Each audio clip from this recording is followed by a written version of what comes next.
ایسا کوئی محبوب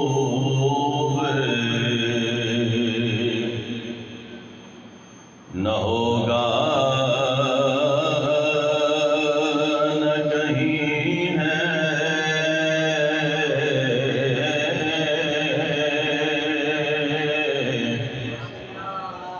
ایسا محبوب نہ ہوگا نہ کہیں ہے، بیٹھا ہے چٹائی پہ مگر عرش نشین ہے،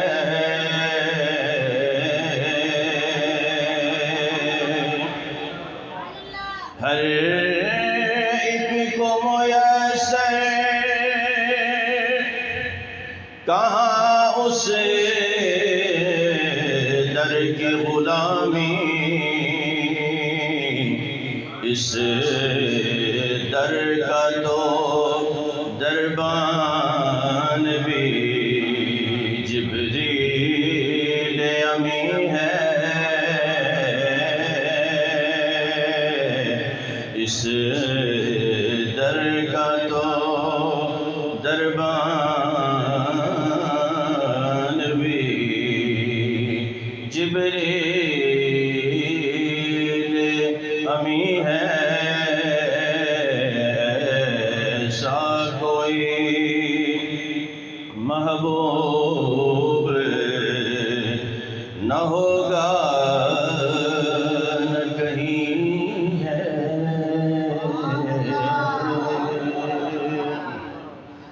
حمد و صلاۃ کے بعد پیارے بزرگوں اور دوستوں،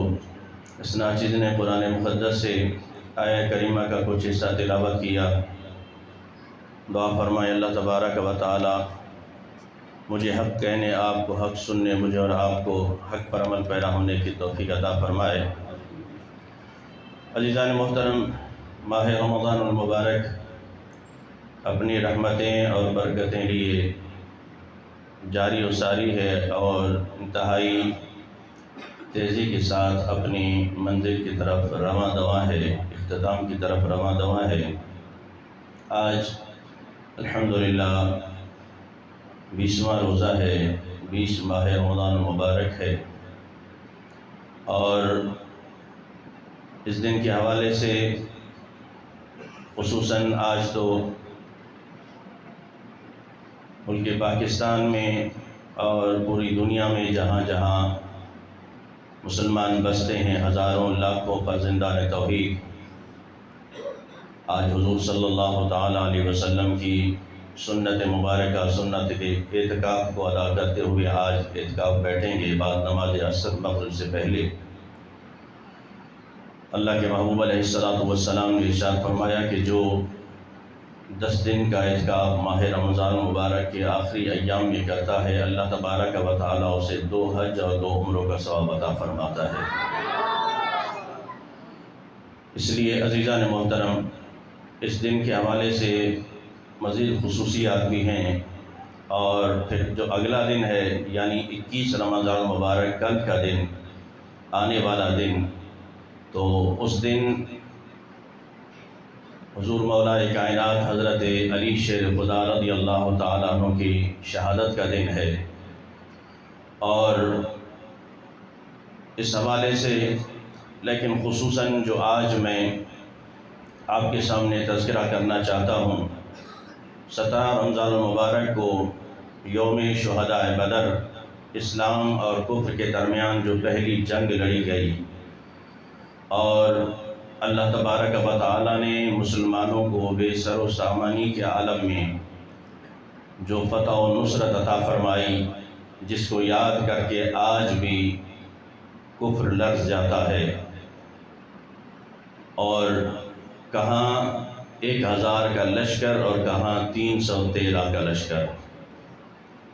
تو اس حوالے سے آج ان نفوس قدسیہ کو خراج تحسین پیش کرنا ہے کہ جنہوں نے بے سر و سامانی کے عالم میں نہ ان کے پاس ہتھیار، نہ ان کے پاس سواریاں، نہ ان کے پاس زرہیں اور نہ پہننے کو اچھا لباس، لیکن قربان جاؤں ان ہستیوں نے تاریخ رقم کر دی اور اسلام کے لیے بانی اسلام کے اشارے پر اپنی جانوں کے نذرانے اس طرح پیش کیے کہ رہتی دنیا تک ان کو سلام عقیدت پیش کیا جاتا رہے گا، اور رہتی دنیا تک صحابہ کرام رضوان اللہ تعالی علیہم اجمعین کی اس عظیم قربانی کو یاد رکھا جائے گا۔ عزیزان محترم، جیسا کہ میں نے کہا کہ اس دن کے حوالے سے اور کل کے دن کے حوالے سے بہت سی خصوصیات ہیں، لیکن آج ان ہستیوں کو سلام عقیدت پیش کرنا ہے اس جذبے کے ساتھ کہ آج مسلمانوں کی بگڑتی ہوئی حالت، آج مسلمانوں کی یہ گرتی ہوئی عزت، آج مسلمانوں کا یہ گرتا ہوا وقار کیوں ہے، اس کی وجہ کیا ہے۔ ان تاریخی واقعات اور ان تاریخی جنگوں کو پڑھ کر ہمیں سبق حاصل کرنا چاہیے کہ کبھی تو مسلمان وہ تھے کہ 313 ہو تو 1000 کو للکار کے کہتے تھے کہ ستمگر ادھر آ ہنر آزمائیں تو تیر آزما ہم جگر آزمائیں، اور آج مسلمان کروڑوں کی تعداد میں ہیں اور اسرائیل ایک چھوٹا سا ملک ہے، اور پے در پے وہ فلسطین پر ظلم و ستم کیے جا رہا ہے۔ پچھلے رمضان المبارک سے اس کا ظلم و ستم جاری ہے، اور آج کچھ مہینے بیچ میں وقفہ ہوتا ہے، آج پھر رمضان المبارک ہے اور کچھ دنوں سے پھر وہ تابڑ توڑ حملے کر رہا ہے فلسطین پر، اور ان بچوں کی بلند چیخیں اور ان پر یہ بمباری خدا کی قسم ان آنکھوں سے نہیں دیکھی جاتی، نہ زبان سے بھی بیان کی جا سکتی ہے، لیکن اپنی بے حسی پر رونا ضرور آتا ہے، اپنی بے حسی پر رونا ضرور آتا ہے کہ مسلمانوں، آج کوئی تو ایسا بوڑھا شیر ہو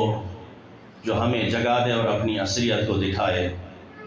کہ جس طرح ایک چرواہا نے ایک شیر کے بچے کو اپنی بکریوں کے ساتھ پالا، اور وہ شیر کا بچہ بکریوں کے ساتھ کھیلتا رہا، پلتا رہا، بڑھتا رہا،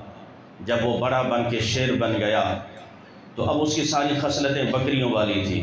وہ بکریوں کی طرح ڈرتا بھی رہتا، بکریوں کی طرح مسکین رہتا، نہ کسی سے لڑتا، نہ کسی پہ حملہ کرتا۔ ایک دن اس کی ملاقات ایک بوڑھے شیر کے ساتھ ہو گئی، اور بوڑھے شیر نے اسے کہا کہ تمہیں کیا ہو گیا کہ بکریوں کے بیچ میں رہتے ہو اور انہیں کھاتے بھی نہیں ہو؟ کہا میں تو بکری ہوں۔ کہا نہیں، تم بکری نہیں ہو، تم شیر ہو، ادھر آؤ میں تمہیں دکھاؤں۔ وہ دریا کے کنارے چلے جاتے ہیں اور پہاڑی کی چوٹی پر دونوں بیٹھ جاتے ہیں پاؤں پھیلا کر، اور بوڑھا شیر کہتا ہے اب ذرا تصویر اپنی پانی کے اندر دیکھو، اپنی تصویر پانی کے اندر دیکھو، جس طرح میں شیر ہوں اسی طرح تم بھی شیر ہو۔ تو اس شیر نے جب اپنی تصویر اپنے شیر کے ساتھ اس طرح دیکھی کہ میں بھی شیر ہوں، تو اس وقت وہ دھاڑا اور پھر بکریوں پہ جھپٹ پڑتا ہے۔ کاش کہ ہمیں بھی کوئی ایسا بوڑھا شیر، کوئی ایسا بوڑھا مسلمان، کوئی ایسا سلطان صلاح الدین ایوبی کا وارث مل جائے جو ہمیں بتائے کہ ہم بکریاں نہیں ہیں، ہم وہ شیر ہیں ہزاروں کے لشکر کو ایک ہی للکار دیتا ہے۔ لیکن بے حسی ہے میرے ساتھیوں ہمارے حکمرانوں کو، جن کو ہم نے خود اپنے ہاتھوں سے مسلط کیا، جن کو ہم نے خود اپنے ہاتھوں سے بٹھایا۔ جب وہ خواب خرگوش میں سو رہے ہوں گے، شراب کے نشے میں دھت ہوں گے، تو پھر عوام کہاں جاگے گی، قوم کہاں جاگے گی۔ تو عزیزان محترم، میں عرض کر رہا تھا سرکار دو جہاں صلی اللہ تعالی علیہ وسلم کے پیارے صحابہ، حضور کے جانثار شہدائے بدر، یہ جنگ بدر، اس کا پس منظر یہ ہے کہ کفار کے ظلم و ستم اتنے بڑھ گئے کہ حضور صلی اللہ تعالی علیہ وسلم نے 15 سال تبلیغ فرمائی اور 15 سال کے دوران کوئی جنگ نہیں ہوئی، لیکن کفار کے مظالم بڑھتے رہے، اور مسلمانوں کو بھی یاد تھا کہ کبھی حضرت سمیہ رضی اللہ تعالی عنہ کو ابو جہل ایک چوک پر لٹکا کے سزا دے دیتا ہے اور شہید کر دیتا ہے، کبھی حضرت بلال کو انگاروں پہ لٹایا جاتا ہے، کبھی مسلمانوں کے قافلے لوٹ لیے جاتے ہیں، کبھی ان پہ ظلم و ستم کیا جاتا ہے۔ آخر انہوں نے یہ کہہ دیا کہ اب یہ بے حصے نہیں لڑ سکتے، ان کے جس طرح ہو ان کے مال لوٹو، ان کے قافلوں کو لوٹو۔ تو عزیزان محترم، ظلم و ستم بڑھتے گئے۔ ایک دن ام المؤمنین حضرت عائشہ صدیقہ رضی اللہ تعالیٰ عنہ عرض کرتی ہیں، یا رسول اللہ صلی اللہ تعالیٰ علیہ وسلم، کیا احد سے بھی زیادہ آپ پر کوئی سخت دن آیا؟ احد کا میدان جب حضور صلی اللہ تعالیٰ علیہ وسلم کے چچا حضرت امیر حمزہ رضی اللہ تعالیٰ عنہ کو شہید کر دیا گیا، اور حضرت امیر حمزہ رضی اللہ تعالیٰ عنہ کے ناک کان کاٹ دیے گئے، آپ کے بازو الگ کر دیے گئے، آپ کا کلیجہ نکالا گیا، کلیجے کو چبایا گیا۔ تو صحابہ کہتے ہیں کہ ہم نے حضور صلی اللہ تعالیٰ علیہ وسلم کی تکلیف دیکھی کہ آپ نے سر انور پہ پٹی باندھ رکھی تھی، اور آپ کی آنکھوں سے چھما چھم آنسو برستے تھے، اور بار بار پوچھتے تھے، بتاؤ میرے چچا کا کیا حال ہے، بتاؤ میرے چچا کا کیا حال ہے۔ تو ام المومنین حضرت عائشہ صدیقہ رضی اللہ تعالیٰ عنہ کہتی ہیں، یا رسول اللہ، کیا احد سے زیادہ سخت دن بھی آپ پر آیا، اتنی تکلیف آپ پر آئی؟ تو میرے آقا کریم علیہ السلام کی آنکھوں میں آنسو آ گئے۔ فرمایا، ہاں عائشہ، احد سے زیادہ سخت دن بھی مجھ پر آیا۔ کہا کہ یا رسول اللہ، وہ کون سا دن تھا؟ میرے آقا کریم علیہ السلام نے ارشاد فرمایا، جب طائف کے میدان میں تیرے ماننے والوں نے اور اوباش نوجوانوں نے مجھ پر پتھروں کی بارش کی۔ حضور اکرم صلی اللہ تعالیٰ علیہ وسلم جب اسلام کا دین کا پیغام لے کر گئے، نوجوانوں، آج ضرورت اس عمر کی ہے کہ ہمیں گھر بیٹھے دین ملا، ہمیں گھر بیٹھے دین ملا جس کی ہم آج قدر نہ کر سکے۔ ہم گھر میں پیدا مسلمان ہوئے، ہماری آنکھ کھلی تو کہنے والے نے کہا اللہ اکبر اللہ اکبر، ہم نے ماحول پایا تو کہا کہ چلو جاؤ سپارہ پڑھنے جاؤ، مسجد میں مولوی صاحب پڑھا رہے ہیں، جاؤ ان سے قرآن پڑھو۔ ہمیں گھر بیٹھے دین ملا، آج اس کی قدر نہیں ہے۔ دین کے ساتھ جو کھلواڑ ہوتا رہے، ہم کہتے ہیں جو قربانیاں دے کر گئے وہی دے گئے، ہم تو سادہ لو مسلمان ہیں، ہم کسی کو کچھ بھی نہیں کہتے، لیکن بات اگر اپنی ذات پر آئے تو یہ مسلمان بندوق لے کے باہر نکل آ جاتا ہے، اور بات اگر قومیت اور لسانیت کی ہو، اپنے گھر کی ہو، تو کلاشن اٹھا کے قربان ہونے کو تیار ہو جاتا ہے۔ لیکن بات اگر ناموس رسالت کی ہو، بات حضور صلی اللہ تعالیٰ علیہ وسلم کے دین کی ہو، تو ہم سادہ لوگ مسلمان ہیں، ہم کسی کو کچھ نہیں کہتے۔ یہ مسلمانیت نہیں ہے، یہ دینی غیرت ختم ہوتی ہوئی نظر آ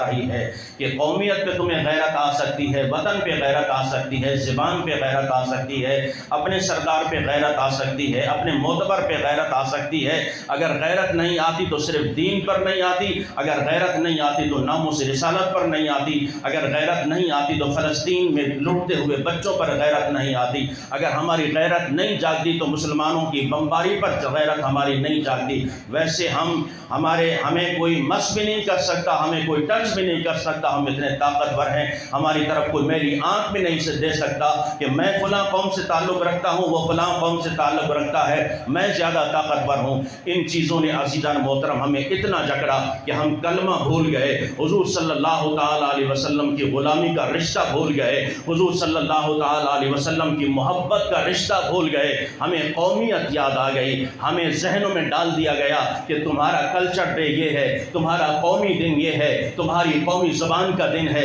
کسی نے اجرک پہن لی، کسی نے اپنی زبان کو اہمیت دی۔ ارے ہم جس اہمیت کے حامل ہیں وہ دین اسلام ہے۔ اگر ہماری اہمیت آج برقرار ہے، اگر ہمارا وقار برقرار ہے، حضور صلی اللہ تعالیٰ علیہ وسلم کے دین سے ہمارا وقار برقرار ہے، اگر ہماری عزت بلند ہے تو حضور صلی اللہ تعالیٰ علیہ وسلم کے دین سے بلند ہے۔ تو عزیزان محترم، کہنے کا مقصد یہ ہے کہ سرکار دو جہاں صلی اللہ تعالیٰ علیہ وسلم کے جان نثار صحابہ جو بہت ہی تھوڑے تھے، لیکن قربان جاؤں جب دین پر وقت آیا تو انہوں نے اپنی جانوں کے نذرانے پیش کیے، جب بدر کا مقام آیا عزیزان محترم تو کفار کے ظلم اتنے بڑھ گئے۔ میرے آقا نے فرمایا کہ طائف کا میدان احد سے بھی زیادہ سخت تھا، وہ اس لیے کہ اوباش لڑکے ایک چوراہے پر ایک گلی پر دونوں طرف کھڑے ہو جاتے اور ہاتھوں میں پتھر لیے ہوئے تھے۔ میرے آقا فرماتے ہیں جب میں ان کے بیچ سے گزرتا وہ مجھ پر پتھروں کی بارش کرتے، میرا سر لہو لہان ہو گیا، خون سے لہو لہان ہو گیا، خون اتنا بہا کہ نالین مبارک تک پہنچ جاتا ہے۔ جب درد کی شدت بڑھ جاتی میرے آقا فرماتے ہیں میں بیٹھ جاتا، یہ اوباش لڑکے پھر مجھے کھڑا کر دیتے اور میرے پاؤں پر پتھر مارتے، میں اگر ایک پاؤں اٹھا لیتا تو دوسرے پاؤں پر پتھر مارتے۔ وہ دن مجھے احد سے بھی زیادہ سخت نظر آیا۔ جب دین کے لیے حضور صلی اللہ تعالیٰ علیہ وسلم اتنی تکالیف اٹھا سکتے ہیں تو پھر دین کے لیے ہمارے بچے کیوں اتنے معزز ہو گئے، ہماری قوم اتنی کیوں معزز ہو گئی؟ وہ اپنے لیے تو لڑ سکتی ہے لیکن دین کے لیے نہیں لڑ سکتی، وہ اپنے لیے تو لڑ سکتی ہے لیکن مسجد کے بچاؤ کے لیے نہیں لڑ سکتی، وہ اپنے لیے لڑ سکتی ہے حضور کے ناموس کے لیے نہیں لڑ سکتی۔ تو سمجھ لو کہ آج انگریز یہود و نصارہ نے کس طرح تیزی کے ساتھ ہمارے اندر غیرت ایمانی کا جنازہ نکالا ہے۔ تو عزیزان محترم، حضور کے جانثار صحابہ جب کفار نے چڑھائی کی نا کہ اب اس طرح یک مشت حملہ کرنا ہے، کیونکہ یہ اب لڑنے کی پوزیشن میں نہیں ہے، ہم ان کے قافلے بھی لوٹ رہے ہیں یہ نہیں لڑ رہے، ہم ان کے ساتھ جتنا ظلم و ستم کر رہے ہیں یہ خاموش ہیں۔ تو انہوں نے جب یک بار حملہ کیا 1000 کا لشکر لے کر وہ روانہ ہوئے، یہاں حضور صلی اللہ تعالیٰ علیہ وسلم کو معلوم ہوا میرے آقا کریم علیہ الصلوۃ والسلام نے اپنے جانثار صحابہ کو جمع کیا، کل جو تعداد بنتی ہے وہ 313 کی تعداد ہے۔ میرے آقا کریم علیہ الصلوۃ والسلام نے سب کو جمع کیا اور ارشاد فرمایا کہ اے میرے صحابہ، اے میرے غلاموں، اے مجھ سے محبت کا دم بھرنے والوں، کفار لشکر لے کے چڑھائی کر رہا ہے اور وہ 1000 کا لشکر لے کر ہماری طرف آ رہا ہے، بتاؤ تمہارا کیا ارادہ ہے؟ اللہ اکبر، قربان جاؤں جو سب سے پہلی آواز بولی جناب صدیق اکبر رضی اللہ تعالیٰ عنہ کی ذات بابرکات ہے۔ عرض کی یا رسول اللہ صلی اللہ تعالیٰ علیہ وسلم، آپ ہم سے کیا پوچھتے ہیں؟ آپ حکم فرمائیں، آپ حکم فرمائیں۔ جو دوسری آواز گونجتی ہے جناب حضرت فاروق اعظم رضی اللہ تعالیٰ عنہ کی آواز گونجتی ہے، یا رسول اللہ صلی اللہ تعالیٰ علیہ وسلم، میں تو کب سے انتظار کر رہا ہوں اس بات کا، پھر تیسری آواز گونجتی ہے جناب مولا علی شیر خدا رضی اللہ تعالیٰ عنہ عرض کرتے ہیں یا رسول اللہ صلی اللہ تعالیٰ علیہ وسلم، اب تو ہماری تلواروں کو بھی زنگ لگ چکا ہے، یا رسول اللہ صلی اللہ تعالیٰ علیہ وسلم، آپ کا ایک اشارہ ہونا چاہیے۔ اللہ اکبر، میرے آقا کریم علیہ الصلوۃ والسلام پھر ارشاد فرماتے ہیں اے میرے صحابہ، کفار کا لشکر ہم پر چڑھائی کر رہا ہے۔ اب جو میرے آقا کے ذہن میں تھا، تصور میں تھا، یہ تو وہ لوگ ہیں جو مکہ سے ہی میرے ساتھ آئے ہیں، صدیق اکبر مکہ سے میرے ساتھ مدینہ آئے ہیں، فاروق اعظم مکہ سے مدینہ میرے ساتھ آئے ہیں، حضرت علی شیر خدا وہ بھی میرے ساتھ آئے ہیں، لیکن یہاں کے رہائشی مدینہ کے انصار صحابہ کرام ان میں سے کوئی جواب نظر نہیں آ رہا۔ اللہ اکبر، جب حضور صلی اللہ تعالیٰ علیہ وسلم نے یوں اشارہ فرمایا کہ مدینے کے انصار خاموش ہیں، یہاں کے رہائشی خاموش ہیں، قربان جاؤں حضرت مقداد رضی اللہ تعالیٰ عنہ کھڑے ہو جاتے ہیں۔ حضرت مقداد عرض کرتے ہیں یا رسول اللہ صلی اللہ تعالیٰ علیہ وسلم، آپ کا اشارہ ہماری طرف ہے، ہم مدینے والوں کی طرف ہے۔ قربان جاؤں سرکار دو جہاں صلی اللہ تعالیٰ علیہ وسلم نے فرمایا ہاں میں تمہاری زبانی سننا چاہتا ہوں، تمہارا کیا ارادہ ہے؟ حضرت مقداد عرض کرتے ہیں یا رسول اللہ صلی اللہ تعالیٰ علیہ وسلم، آپ کا اشارہ ہونا چاہیے، ہم دریا میں بھی گھوڑے ڈال دیں گے، آپ کے آگے بھی لڑیں گے، آپ کے پیچھے بھی لڑیں گے، آپ کے دائیں بھی لڑیں گے۔ ہم کوئی قوم موسیٰ میں سے نہیں ہے کہ جب حضرت موسیٰ علیہ السلام نے کہا کہ کفار سے لڑنا ہے تو اس کی قوم نے کہا تھا کہ جاؤ تم اور تمہارا رب لڑیں۔ نہیں، ہم وہ نہیں ہیں، ہم آپ کے امتی ہیں، ہم آپ کے چاہنے والے ہیں، ہم آپ سے محبت کرنے والے ہیں، ہم آپ سے لو لگانے والے ہیں۔ یا رسول اللہ، اگر آپ کا اشارہ ہو تو ہم سمندر میں بھی گھوڑے ڈال دیں گے۔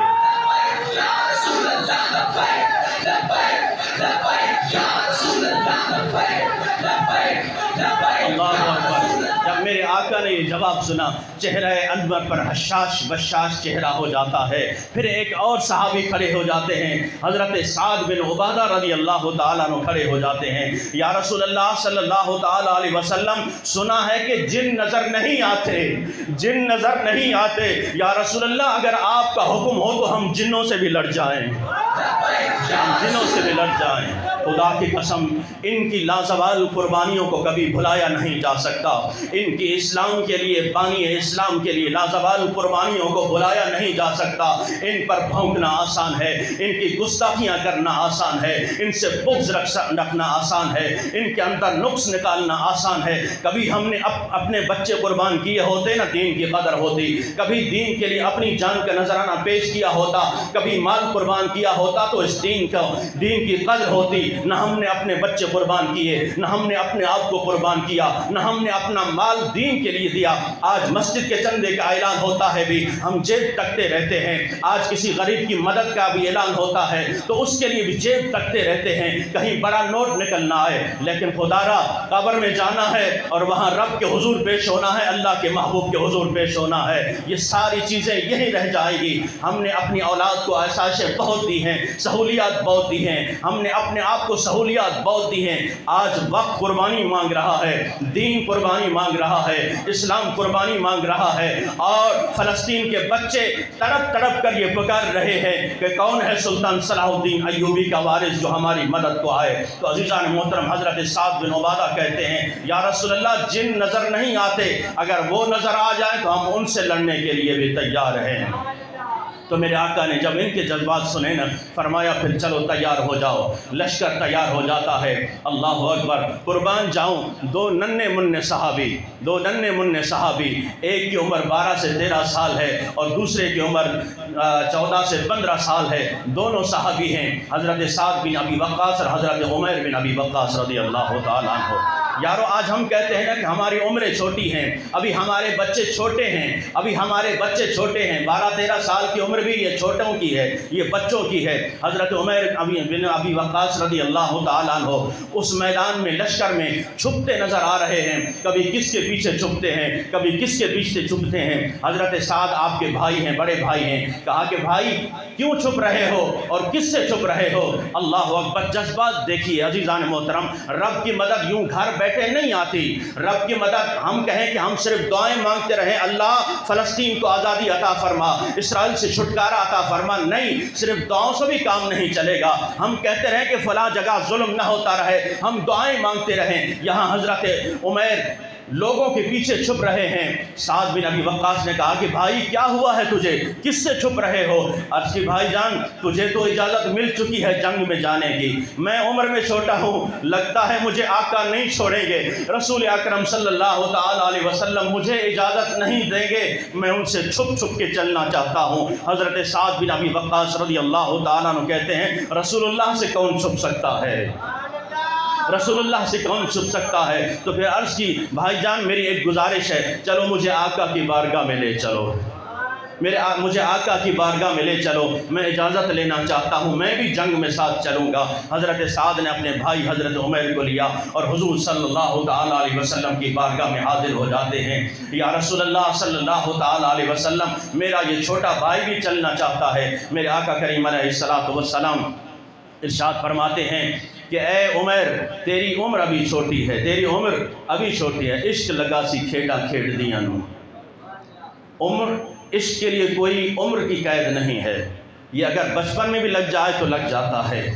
حضور صلی اللہ تعالیٰ علیہ وسلم سے محبت اگر بچپن میں بھی ہو جائے تو ایسی ہو جاتی ہے مرتے دم تک دلوں سے نہیں نکلتی۔ اس لیے اپنی اولاد کو حضور کی محبت سکھاؤ، اپنے بچوں کو حضور صلی اللہ تعالیٰ علیہ وسلم کی محبت بیدار کرو دلوں کے اندر۔ جب بچپن سے یہ اپنے نبی سے پیار کریں گے تو جوانی تک اور آخر عمر تک اپنے نبی صلی اللہ تعالیٰ علیہ وسلم سے پیار کرتے رہیں گے، ان سے محبت کرتے رہیں گے۔ عشق لگا سی کھیڈا کھیڈ دیاں نو،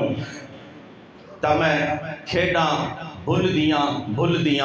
گئیاں، میں کجل پایا سی یار دے ویکھن نو، تے پھر اودی یاد دے وچ رل گئیاں۔ حیدر شاہ اس گلی میں کدی نہ رلدی، اس گلی میں کدی نہ رل دی پر ہن تے رل گئیاں۔ حضرت عمر کہتے ہیں یا رسول اللہ میں بھی آپ کے ساتھ چلنا چاہتا ہوں۔ میرے آقا نے فرمایا تیری عمر چھوٹی ہے۔ عرض کی یا رسول اللہ میری عمر چھوٹی ہے لیکن میں لڑنے میں ماہر ہوں، میں لڑنے میں ماہر ہوں، میرا قد بڑا ہے۔ حضرت عمر پنجوں پر کھڑے ہو جاتے ہیں، پنجوں پر کھڑے ہو جاتے ہیں اور پیچھے چھپ کے عرض کرتے ہیں یا رسول اللہ دیکھیے میرا قد میرے بھائی سعد سے بڑا ہے، میں چلنا چاہتا ہوں، قربان جاؤں۔ جب ایسے جذبات ہوں میرے آقا کریم علیہ السلام کی آنکھوں میں آنسو آ جاتے ہیں۔ میرے آقا نے فرمایا اچھا پھر چلو تم بھائیوں میں کشتی کراتے ہیں، تم دونوں بھائیوں میں کشتی کراتے ہیں۔ جب دونوں میں کشتی کرائی گئی حضرت سعد نے اپنے بھائی کو جب باہوں میں لیا اور حضرت عمر رضی اللہ تعالیٰ عنہ نے اپنے بڑے بھائی سعد کو باہوں میں لیا تو کان میں رو کے کہا کہ بھائی تجھے تو اجازت مل چکی ہے، اب خدا را اپنے آپ کو زمین پر گرا دے تاکہ مجھے بھی اجازت مل جائے، تاکہ مجھے بھی اجازت مل جائے، میں بھی قربان ہونا چاہتا ہوں حضور کے دین پر، میں بھی کفار سے لڑنا چاہتا ہوں اور میں بھی شہادت کا درجہ پانا چاہتا ہوں۔ خدا کی قسم سرکار دو جہاں صلی اللہ تعالیٰ علیہ وسلم نے جب کشتی کرائی صحابہ نے دیکھا کہ یہ منظر ہم نے اپنی نگاہوں سے پہلی مرتبہ دیکھا کہ بڑا گر جاتا ہے اور چھوٹا سینے پر آ جاتا ہے، چھوٹا سینے پر آ جاتا ہے۔ اور میرے آقا فرماتے ہیں چلو عمر تمہیں بھی اجازت دی جاتی ہے، تمہیں بھی اجازت دی جاتی ہے۔ تو یہ تھے جذبات صحابہ کرام رضوان اللہ تعالیٰ مجمعین کا۔ اگر بات کی جائے اسلحے کی، بات کی جائے اسلحہ کی تو 313 کی تعداد ہے اور ٹوٹل 8 یا 6 تلواریں ہیں، 8 یا 6 تلواریں صحابہ کرام نے ڈنڈے ہاتھوں میں پکڑ لیے تھے، ڈنڈے ہاتھوں میں پکڑ لیے تھے۔ یا رسول اللہ اگر تلوار نہیں تو ان سے بھی ہم لڑیں گے، ان سے بھی لڑیں گے۔ تو سرکار دو جہاں نے فرمایا کہ اب سواری کا بندوبست، سواری ٹوٹل صرف 2 گھوڑے ہیں اور 70 اونٹ ہیں، باری باری صحابہ کرام چلتے ہیں۔ رمضان المبارک کا مہینہ ہے، آج کا مسلمان کہتا ہے گرمی بڑی ہے روزہ نہیں رکھا جاتا، گرمی بڑی ہے روزہ نہیں رکھا جاتا، محنت مزدوری کرنی ہے روزہ نہیں رکھا جاتا۔ وہاں گرم لو کے تھپیڑے ہیں اور صحابہ کرام نے روزہ بھی رکھا ہے اور ہاتھ میں تلواریں ہیں، کفار سے لڑنے جا رہے ہیں، لڑنے جا رہے ہیں۔ جب یہ جذبات ہوں تو اللہ تبارک و تعالیٰ فرماتا ہے وَلَقَدْ نَصَرَكُمُ اللَّهُ بِبَدْرٍ وَأَنْتُمْ أَذِلَّةٌ وَلَقَدْ نَصَرَكُمُ اللَّهُ بِبَدْرٍ وَأَنْتُمْ أَذِلَّةٌ۔ جب تمہارے جذبات یہ ہیں اب تم گھر سے نکل چکے ہو، کفار سے لڑتے ہو، تو اب دیکھو میں تمہاری کیسے مدد کرتا ہوں، میں تمہاری کیسے مدد کرتا ہوں۔ یہ جذبات لے کر صحابہ کرام روانہ ہوتے ہیں۔ حضرت علی شیر خدا رضی اللہ تعالیٰ عنہ کہتے ہیں جب ہم مقام بدر پہنچے اور حضور صلی اللہ تعالیٰ علیہ وسلم کا خیمہ لگایا گیا، میری نگاہوں نے دیکھا، حضرت علی شیر خدا رضی اللہ تعالیٰ عنہ کہتے ہیں جب رات کا وقت آتا ہے، رات ان کی بھی گزری، رات ہماری گزری، وہاں شرابیں چلتی رہیں، وہاں کباب چلتے رہے، وہاں ناچ گانے چلتے رہے، وہاں بھنگڑے چلتے رہے، وہاں مستیاں چلتی رہیں، اور یہاں جو مسلمانوں کے خیمے تھے مسلمانوں نے اپنے رب کو راضی کرنے کے لیے سجدے لمبے کیے اور عبادت کے لیے کھڑے ہو جاتے ہیں۔ یہاں حضور صلی اللہ تعالیٰ علیہ وسلم ایک درخت کے نیچے ہیں اور حضور صلی اللہ تعالیٰ علیہ وسلم اپنا سر انور سجدے میں رکھ دیتے ہیں اور صحابہ سے کہتے ہیں اے میرے غلاموں جاؤ تم آرام کرو۔ ارے کمانڈر کہہ رہے ہیں، سالار کہہ رہے ہیں، سپہ سالار کہہ رہے ہیں جاؤ تم آرام کرو، میں جاگنا چاہتا ہوں۔ صحابہ کہتے ہیں ہم جا کے سو جاتے ہیں اور یہاں رسول اکرم صلی اللہ تعالیٰ علیہ وسلم سر سجدے میں رکھ کر رو رو کر دعا مانگتے ہیں۔ اور دعا کیا ہے، التجا کیا ہے؟ پہلے رنگ اور ہے، پہلے رنگ اور ہے، پہلی مناجات اور ہیں، پہلی التجائیں اور ہیں، جس میں عاجزی بھی ہے، جس میں انکساری بھی ہے، جس میں درد بھی ہے، جس میں عشق بھی ہے، جس میں محبت بھی ہے، جس میں خوشی بھی ہے۔ لیکن آج التجائیں مختلف ہیں، آج دعائیں مختلف ہیں۔ حضرت صدیق اکبر رضی اللہ تعالیٰ عنہ کہتے ہیں جب میں حضور کے خیمے میں داخل ہوا میں نے دیکھا کہ حضور کے کندھے پر کالی کملی والی چادر مبارک ہے، بار بار سرکتی ہے، بار بار گرتی ہے۔ یارو آج ہم اگر کسی محفل میں چلے جائیں نا، ہمارے دعا مانگنے کا انداز کیا ہوتا ہے؟ اگر پیسہ زیادہ ہو تو ہمارے ہاتھ صرف جھولی میں رہتے ہیں، اگر اس سے پیسے زیادہ ہوں تو جھولی سے بھی ہاتھ گر جاتے ہیں، اگر کوئی غریب ہو تو یوں ہاتھ اٹھا لیتا ہے۔ لیکن قربان جاؤں میرے آقا کریم علیہ السلام جب رب سے مانگا کرتے تھے، جن کو ناز ہوگا پیسوں پر وہ تو دولت پہ ناز کرتے رہیں، لیکن جو رب کے آگے جھکتے ہیں نا، میرے آقا کریم علیہ السلام کی ذات مبارک ہستی جیسا اس کائنات میں نہ پہلے آیا ہے نہ قیامت تک کوئی آئے گا۔ جب ان کی دعا مانگنے کا طریقہ یہ ہو، حضرت رسول اکرم صلی اللہ تعالی علیہ وسلم میدان بدر میں آخری رات صبح جنگ ہونی ہے، دعا مانگ رہے ہیں، صدیق اکبر کہتے ہیں حضور نے یوں ہاتھ بلند کیے، یوں ہاتھ بلند کیے، سرکار دو جہاں صلی اللہ تعالی علیہ وسلم کی چادر مبارک آپ کے کاندھوں سے بار بار گرتی ہے، میں پھر اٹھا کے کاندھوں پہ رکھتا ہوں، پھر گر جاتی ہے، پھر رکھتا ہوں، اور حضور صلی اللہ تعالی علیہ وسلم دعا کر رہے ہیں، اے پروردگار میں ساری کل کمائی لے کر آیا ہوں، مکہ سے لے کر مدینے تک جتنے مسلمان ہوئے میں ساروں کو لے کر بدر پہنچ چکا ہوں، اے پروردگار تیرے نام لیوا آج بدر میں موجود ہے، اے پروردگار تجھ سے محبت کرنے والے کل کمائی لے کر آج آیا ہوں، اگر صبح تک یہ زندہ رہے، میں یہ نہیں کہتا کہ ان کو بچا لے، میں یہ نہیں کہتا کہ ان کو زندگی دے دے، لیکن ایک عرض ضرور ہے، اگر یہ نہ بچے تو تجھے تیرا نام لینے والا بھی کوئی نہیں رہے گا، تجھے سجدہ کرنے والا بھی کوئی نہیں رہے گا،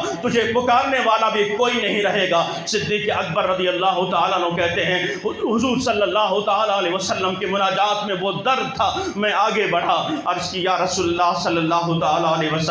کیا آپ کو اللہ نے کبھی اکیلا چھوڑا ہے؟ اکیلا چھوڑا ہے کبھی؟ میرے آقا نے فرمایا نہیں، مجھے کہیں بھی آقا نے اکیلا نہیں چھوڑا، مکے کی گلیوں میں بھی اکیلا نہیں چھوڑا ہے، طائف کے میدان میں بھی اللہ نے مجھے اکیلا نہیں چھوڑا ہے، مجھے کسی میدان میں اکیلا نہیں چھوڑا۔ تو صدیق اکبر کہتے ہیں یا رسول اللہ صلی اللہ تعالیٰ علیہ وسلم اطمینان کیجئے، انشاءاللہ اللہ ہمارے ساتھ ہے، صبح فتح ہماری ہوگی،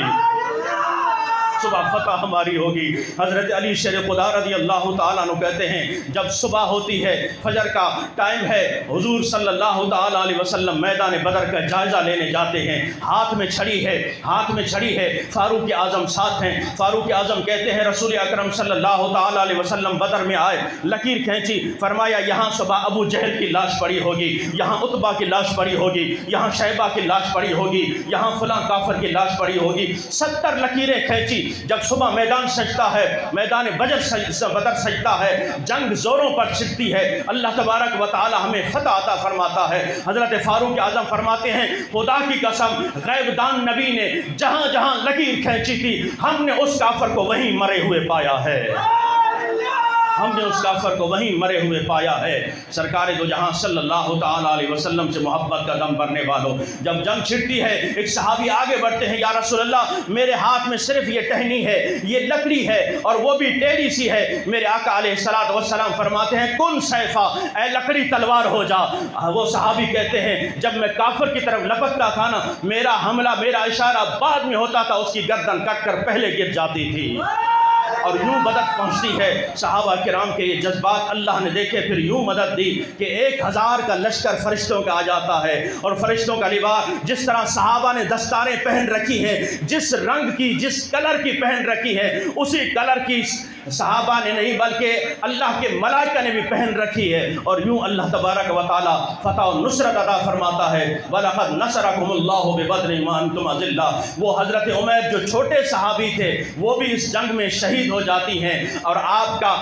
کا جسد انور لایا جاتا ہے حضور کے پاس، حضور کے قدموں میں حضرت عمیر رضی اللہ تعالیٰ عنہ کو رکھا جاتا ہے۔ حضور صلی اللہ تعالیٰ علیہ وسلم حضرت عمیر کا خون اپنے ہاتھوں سے چہرے سے صاف کر رہے ہیں، اور آنکھوں میں آنسو بھی ہے، اور رو کے عرض کرتے ہیں صحابہ ذرا دور ہٹ جاؤ، صحابہ ذرا دور ہٹ جاؤ۔ صحابہ عرض کرتے ہیں یا رسول اللہ وجہ کیا ہے؟ فرمایا تم نے تو دیکھ لیا ہے، اللہ کے فرشتے دیکھنے آ رہے ہیں، اللہ کے فرشتے عمیر کو دیکھنے آ رہے ہیں، اس کا دیدار کرنے آ رہے ہیں۔ جو اللہ کی رضا کے لیے اس کے دین پہ قربان ہو جاتا ہے، بانی اسلام پہ قربان ہو جاتا ہے، رہتی دنیا تک انشاءاللہ اس کے قصیدے پڑھے بھی جائیں گے، سنے بھی جائیں گے، اور رہتی دنیا تک اس کی بہادری کو یاد رکھا جائے گا۔ آج بھی بدر کے جانثار کو ہم سلام عقیدت پیش کرتے ہیں، اور رہتی دنیا کے بزدلوں کو یہ پیغام دیتے ہیں، ان بزدل حکمرانوں کو یہ پیغام دیتے ہیں، اے بزدل حکمرانوں کب تک موت سے ڈرتے رہو گے، کب تک موت سے چھپتے رہو گے؟ موت تمہیں پلنگ پر آ جائے گی،